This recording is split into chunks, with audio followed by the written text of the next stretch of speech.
e faz a tal vista grossa, aí temos o jeitinho virando corrupção. O jeitinho se confunde com corrupção e é transgressão, porque desiguala o que deveria ser obrigatoriamente tratado com igualdade. O que nos enlouquece hoje no Brasil não é a existência do jeitinho como ponte negativa entre a lei e a pessoa especial que dela se livra, mas sim a persistência de um estilo de lidar com a lei, marcadamente aristocrático, que, de certa forma, induz a passar por cima da lei. A mídia tem um papel básico, né? Aí, quando fala da mídia, já é o que vai tratar o contexto lá, eu já vou marcando aqui, ó. Cadê? Meu filho. Aqui. A mídia tem um papel básico na discussão desses casos de amortecimento,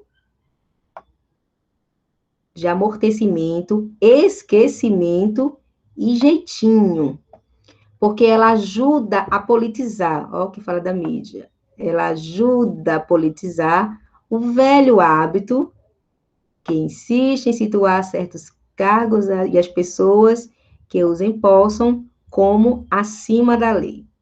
Pronto. Do mesmo modo e pela mesma lógica de hierarquias que colocam certas pessoas, negros, pobres e mulheres, implacavelmente debaixo da lei. Aí a questão está aí, não consegui dar trazer surpresa para o gabarito, desculpa, gente, eu acho que na hora ela não pegou quando eu coloquei no recurso. Com relação às ideias do texto, com relação às ideias do texto, então é um texto de caráter, é uma compreensão de texto, não é interpretação de texto, né? Então, com relação às ideias do texto, julgue o item a seguir. O texto confirma que a mídia desmonta uma lógica naturalizada segundo a qual a aplicação das leis varia em razão da vontade de uma minoria. O que a gente vai observar aqui, para a gente analisar se está certo ou errado? Aqui está dizendo que o quê? Que a mídia, vamos ver o papel da mídia aqui, no texto. A mídia, ela tem um papel básico na discussão desses casos de amortecimento, esquecimento e jeitinho, porque o que ela faz? Ela ajuda a politizar o velho hábito que insiste em situar certos erros, né? Quer dizer, já aqui está dizendo que a mídia ela faz o quê? Ela desmonta uma lógica naturalizada segundo a qual a aplicação das leis varia em razão da vontade de uma minoria.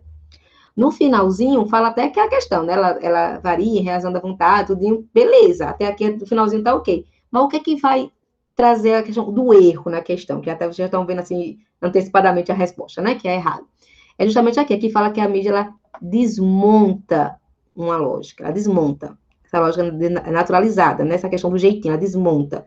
Aqui não, aqui é diferente, aqui ela está dizendo o quê? Ela ajuda a politizar. Então, desmontar uma coisa é muito diferente do que politizar uma coisa. Então, nesse caso, como eu falei para vocês vão analisar a questão dos termos que são apresentados dentro do texto. Professora, Pois não, meu desculpa filho. interromper mais uma vez, eu vou interromper para aprender mesmo, tá? E tem toda a razão. Desmontar é como se fosse retirar, né?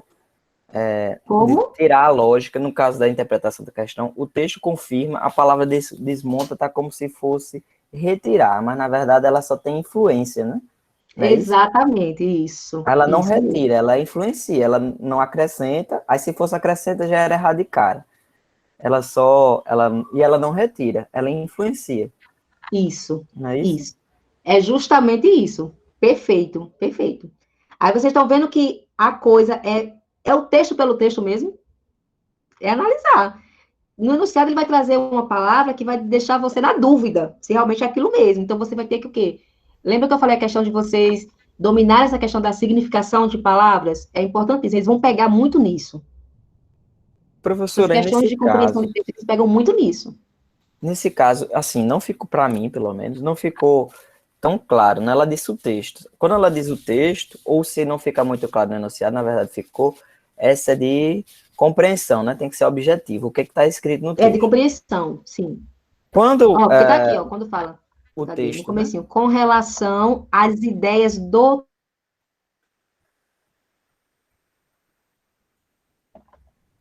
Aí, no caso, se fosse interpretação, Teria o quê? Induz, infere, seria quais palavras? Isso. Eu sei que você já falou, mas para A partir do que é posto no texto, é possível inferir que. Aí já seria o quê? É possível depreender. O que é possível depreender a partir do que é colocado no texto? Enfim, aí seria interpretação. Mas quando você pega com relação às ideias, conforme as ideias do texto, de acordo com, segundo o autor, segundo o que é colocado no texto, enfim, todas essas ideias que daria de conformidade já é dentro da questão da compreensão de texto. Tá bom, obrigado, professor. Ok, querido? Por nada, podem aí perguntar à vontade. Eu sabendo na hora, eu digo na hora. Se eu não souber na hora, eu digo depois. Vamos lá. Então tá aqui, tá? O que eu acabei de já estava, não é surpresa nenhum errado, mas o erro consiste nisso que a gente viu agora, tá, pessoal? Essa questão mesmo, essa natureza da semântica mesmo aí das palavras, o significado dessas palavras. Então, assim, quando essas questões, principalmente essas de ser errado, minha gente, eles pegam muito em cima disso, né? A questão dos termos que eles usam. Aí você tem que pensar, peraí, esse termo, ele realmente se refere a isso? Eu posso considerar a mesma coisa, fazer isso, é a mesma coisa que fazer isso? Então, já vão levantando essas indagações para poder chegar à resposta num tipo de questão como essa, tá certo? Próxima. Pronto, aqui eu não coloquei o gabarito logo não, mas o texto é o mesmo, tá? Cadê aqui? É o mesmo texto, nós já fizemos a leitura, então vamos para a questão logo, tá? Conforme o texto, a caracterização do jeitinho brasileiro como um comportamento ético ou antiético depende das suas consequências. Olha aquela questão, lembra que eu falei para vocês de saber direitinho a questão dos conectivos, gente? Vocês lembram que eu falei para vocês?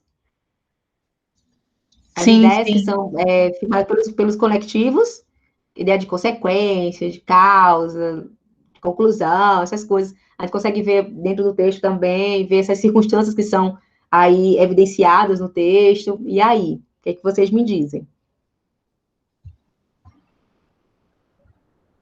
Alguém já consegue, mais ou menos, assim, trazer para a gente já uma ideia do que seria essa questão aí, a resposta? Conforme o texto, caracterização do brasileiro como um comportamento ético ou antiético. Ó, o fato de esse ético ou antiético está dizendo que vai depender das suas consequências. Acho que tá certo também. O Rony Acha estão que dizendo tá aqui que tá certo? certo, eu também acho que tá certo. Vamos ver? Olha aí. Justamente, ó, quando fala aí, ó, então, por exemplo, o jeitinho brasileiro de corrupção, aí, se a regra transgredida não prejudica, temos o positivo. E direi eu, né? E direi eu ético. Por exemplo, estou na fila, chega uma pessoa precisando pagar sua conta e pede para passar na frente. Então, não há o que reclamar dessa forma de jeitinho. Então, a consequência desse jeitinho que vem em seguida, né? O que vai ser a consequência desse jeitinho, é o que vai determinar se ele é ético ou antiético, né? Então, a consequência dele é que vai dizer isso. Se, por exemplo, se a consequência foi algo positivo, então ele vai dizer que é ético. Mas se a consequência é algo negativo, aí vai dizer que é o quê? É antiético. Então, justamente é dessa perspectiva aí. Vocês fizeram aí a análise, tá bom? Certinho. Olha aí. Vamos para a próxima. Ok, né? A questão 6 foi bem tranquila. Aqui. Questão 7. Já é outro texto, tá, gente?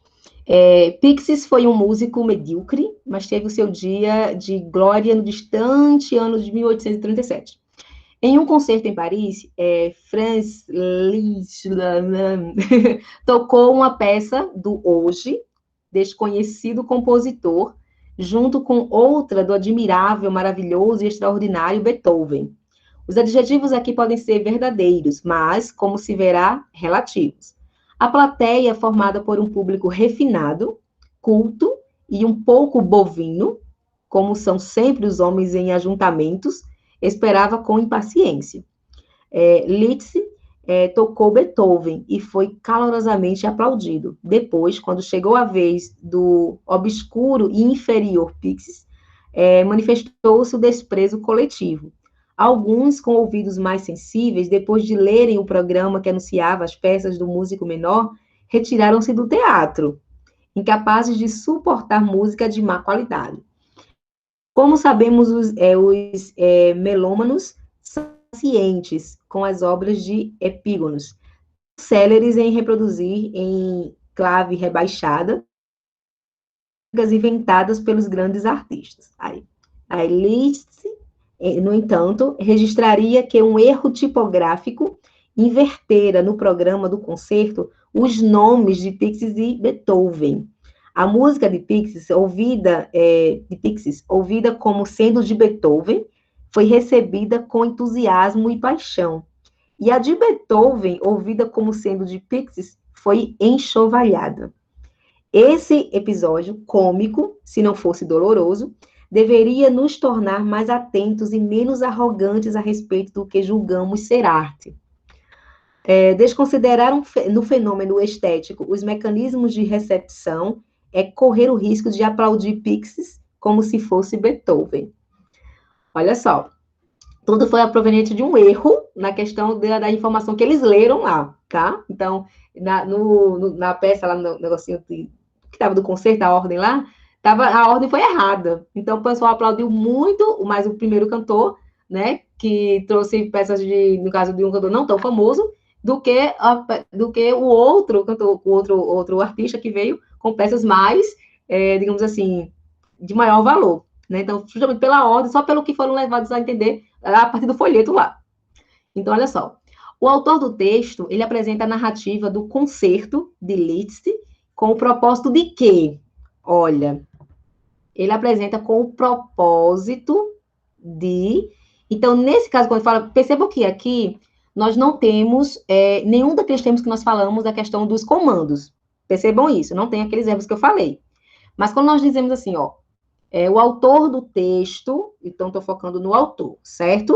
Nele. O autor do texto apresenta a narrativa do concerto de Liszt com o propósito de quê? Então, esse propósito é o propósito do autor. Então, se baseia em fato ou numa, digamos assim, não seria a opinião, ou seria o ponto de vista. Quando falo propósito desse autor, o propósito de quê? O autor do texto apresenta essa narrativa do concerto intencionando o quê? Né? Qual a intenção desse autor? Então, a partir daí, gente, eu vou me basear no texto pelo texto ou no que eu vou inferir a partir do pensamento desse autor? Pensem comigo. Seria uma questão de compreensão ou interpretação? Compreensão, né? Oi? Compreensão do texto, o autor do texto. O autor do texto apresenta a narrativa do concerto com o propósito de quê? Então, percebam que é a partir do que é o que ele pensa dentro desse texto, o que ele apresentou. Agora, pense direitinho comigo, tá certo? Qual é o propósito desse autor, certo? Então, você vai ter que, com base no texto que está sendo apresentado, mas você vai ter que ter ciência do pensamento desse autor, né? Do pensamento do autor. Não é do que assim, o que está trazendo mesmo no texto em si. É a compreensão, mas sempre pautado o quê? Na linha apenas do autor, que está prescrito ali, não seria prescrito, o que está evidenciado dentro do texto, a partir dos fatos que o texto traz. Por isso que eu falei para vocês, a compreensão se baseia o quê? Em fatos. Lembra que eu falei? Compreensão em fatos. A questão da interpretação pode ser opiniões, ideologias, pontos de vista, mas a compreensão de texto se baseia em fatos. Então, o autor do texto, ele apresenta essa narrativa do conceito, mas ele tem um propósito. Isso vai basear o quê? A partir dos fatos que ele traz dentro dessa narrativa. Então, são fatos que são trazidos, beleza? Por isso a questão da compreensão textual, tá? Vamos, então, agora ver o que seria? Vocês já estão analisando aí?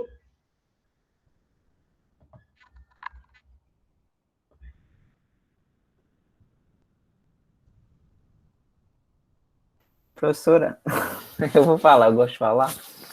Em nome da turma, né? A gente ficou aqui no chat, né? Herbert, Diana e demais pessoas, a gente se baseou basicamente nos 2 últimos parágrafos. Eu e algumas pessoas, mais precisamente no último, né? De que forma? A gente verificar que o pessoal é que nem aquela figura de linguagem, salvo engano, é metonímia, né? O autor pela obra, não é isso? Se eu Sim, estiver sim. errado, pode me corrigir. Não, Ou parte é isso pelo mesmo. produto, obra pelo todo, né? Tipo, Sim, haste de sim. algodão. Isso, é a metonímia mesmo. Aí o pessoal acabou o pessoal, no caso, os consumidores da obra, né? Acabam de valorizar mais a pessoa, pelo fato dele ser famoso, produzir bons produtos, não vê quando ele incitar ou produzir algo que não seja de baixa, digamos assim, valoração. Contudo, quando uma pessoa que não tem um autoconhecimento, um alto, digamos assim, clamor social, fabrica algo de interesse tamanho, o pessoal não dá o devido comprometimento, né, o devido valor em si. Aí, acho que foi isso que todo mundo aqui, né, que você está sem acesso ao chat, foi Herbert, Diana, deixa eu ver aqui, a devida Tamara, acho que sim, e o resto todo mundo, né, concordou. Aí, se você Sim. tiver alguma coisa a acrescentar, se alguém quiser falar. Hoje eu vou aperrear muito, professor, você e principalmente o professor Ari, que são 2 temas que eu tenho que aprender. Eu tenho a minha luta constante. É a parte de Homem, isso comprimento não de é pena aperreio, e não, homem. interpretação. Eu adoro turma Eu que não quero é vir e dar o a parte, depoimento. adoro. Fechei uma prova. Não, o ponto de vista de vocês, bem, tranquilo, vocês conseguiram perceber isso certinho. Mas a partir dessa visão que vocês trouxeram, esse entendimento que vocês tiveram dessa questão, leva vocês a entender que qual alternativa seria a alternativa de resposta. Sim, a Quero letra entender o B, né? raciocínio de vocês. Justamente isso, porque vai criticar as pessoas que consomem a arte, trocando o autor pela obra, que essa troca, ela, no caso o texto foi um texto de fazer reflexão, foi proposital para demonstrar que Pix só teve reconhecimento quando foi citado por Beethoven. Isso. E no caso, quando ele citou Beethoven, o pessoal não observou a obra que devia ter sido observada, entre aspas, com a grandeza que Beethoven tem. Ou seja, o texto, quando produz algo medíocre, o pessoal não acha que foi alguém de grande magnitude para aquele olhar crítico daquela seara, daquele público-alvo. Isso. Vamos lá, vamos só comprovar aí a resposta de vocês. Olha aí. Certinho. Tá vendo? E é por aí mesmo, minha gente, é por aí mesmo. Vamos lá. Questão 8. Nós temos aí outro texto. A vida humana só viceja sob algum tipo de luz, de preferência a do sol, tão óbvia quanto essencial. Somos animais diurnos, por mais que boêmios da pá virada e vampiros em geral discordem dessa afirmativa. Poucas vezes a gente pensa nisso, do mesmo jeito que devem ser poucas as pessoas que acordam se sentindo primatas, mamíferos ou terráqueos. Outros rótulos que nos cabem por força da natureza das coisas. A humanidade continua se aperfeiçoando na arte de afastar as trevas noturnas de todo o habitat humano. Luz soa para muitos como sinônimo de civilização e pode-se observar do espaço o mapa das desigualdades econômicas mundiais desenhado na banda noturna do planeta. A parcela ocidental do hemisfério norte é, de longe, a mais iluminada. Dispor de tanta luz assim, porém, tem um custo ambiental muito alto, avisam os cientistas. Nos humanos, o excesso de luz urbana que se infiltra no ambiente no qual dormimos pode reduzir drasticamente os níveis de melatonina que regulam o nosso ciclo de sono-vigília. Beleza, tem o textozinho aí, tudinho, vamos ver o que a gente vai estar sendo pedido desse texto. No que se refere aos sentidos e às construções linguísticas do texto precedente, né, texto que antecedeu, julgue o item a seguir. Infere-se, olha, o verbo já bem nítido aí, é um texto de interpretação, tá? Infere-se do primeiro parágrafo, quando ele começa a trocar, quando faz exatamente o parágrafo, melhora mais ainda, que a gente já vai se limitar só a analisar o parágrafo em questão. Aí infere-se do primeiro parágrafo do texto que boêmios da pá virada e vampiros